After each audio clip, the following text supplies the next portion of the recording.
What up, y'all? It's your man, Abuamerican. Hey, haven't let you guys with some material, but I've just been busy. I'm in London. I'm trying to take care of some stuff. Man, you know what? I read this story, and it was vexing me, man. It's actually a pattern of stories that's been vexing me, and it's a behavioral pattern in women that I just couldn't place. Why do women travel around the world and put themselves in positions of danger and a lot of times end up dead? Now, we know about like international traveling women that you just don't trust them. The vast majority of them are sex tourists. They're going out trying to get some exotic winky, and you should stay away from the hoes. But what really made it like pop off in my head, this whole thing, was there was this lady went to where was it? She went to the Amazon. Uh, and she was paddling with a group or something, or traveling through the Amazon with a group for 6 weeks. Decided on her last week she was going to go out on her own. Ventures down the Amazon solo on a kayak. Already crazy stuff, but hey, all right, whatever. She comes across a village. The villagers say, "We saw dangerous people down the road. They got weapons." They said the other, "You shouldn't go down the Amazon from here. Just chill out here, and it's safe." She doesn't listen, goes down there, gets killed, hacked up into pieces, thrown into the Amazon, eaten by piranhas. So I was thinking, like, what is this in terms of R/K selection and maybe amygdala function? The amygdala being responsible for determining threats and dangers.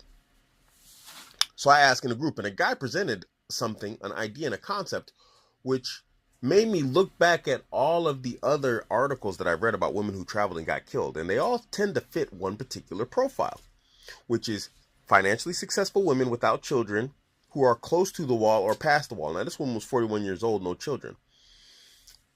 It's a reproductive strategy.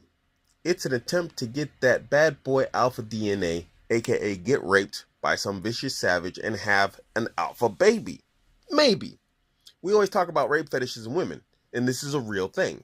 So I'm thinking that this is probably a subconscious type of behavior, maybe supernormal stimuli. If you start researching supernormal stimuli, like, let me give an example of supernormal stimuli. What would be a good example? Baby. If you put your your finger into a baby's hand, it grasps. It's just something they do subconsciously. And I told you guys I had a lot of kids, and so I know that this is just something they do. They just automatically grab. And some say this is from back when we were primates and he used to grab on the hair to not fall off the mom, whatever. I think this is something similar, that women will put themselves in a dangerous position when they're at the end of their reproductive years in order to reproduce. I think it's something like that, because there's no real valid explanation for consistent behavior across a spectrum of so many different women to consistently, endanger themselves like this in strange foreign countries. So I don't know. What do you guys think about that?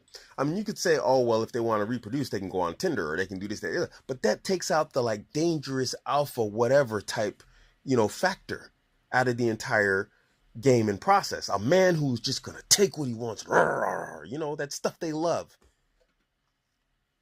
I don't know. I think there's something there. I don't know. Tell me what you think. I think it's actually a valid what is this? This is going to be a hypothesis or a theory? This is a hypothesis, huh? I think this is a valid hypothesis. Somebody know what you think. Agree, disagree? Drop it in the comment section and let me know. This is your man, Abuamerican. Catch me on Instagram, Twitter, and Facebook, all at Abuamerican. I am out.